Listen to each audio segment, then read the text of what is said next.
એક વ્યક્તિએ જમીન વેચી હતી, જમીન વેચ્યા પછી વરહદી થઈ ગયા પછી ખબર પડી કે પાણીવાળી હતી એ જ વેચી નાખી.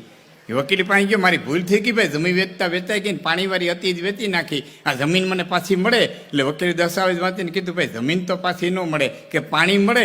ફરી વાર દસ્તાવેજ વાંચીને કીધું પાણી મેળવી દઉં, મારી 5,000 રૂપિયા ફી થાય કે દીધી.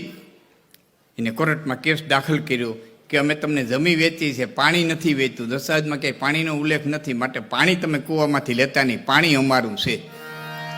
લેવાવાળો કે મરી ગયો ને પાણી હાથું જમીન લીધી. એના વકીલ પાસે ગયો કે આમાંથી બચાય, કે આ બચાય 10,000 રૂપિયા ફી થાય, ભાઈ 10 ને 11 દે, પણ આમાંથી બચાય. એ કોર્ટના પિંજરામાં ઉભા રાખ્યા. અને પછી વેચનારાને કીધું તમે જમીન વેચી કે આ પાણી નથી વેચ્યું, કે ના સમજીને વિચારીને બોલજો, જમીન વેચી કે આ પાણી નથી વેચ્યું, કે ના પાણી નથી વેચ્યું, પાણી તમારું છે કે આ પાણી મારું છે, કે 24 કલાકની માલિકો તમારું પાણી ઉપાડી લેજો, નકર કાયમનું 5,000 રૂપિયા ભાડું થાય. હવે એનો બાપ આવે તો ઉપડે, કૂવામાંથી કઈ પાણી થોડું ઉપડે. હામાં ગાડિયા જ તૈયાર કર્યા.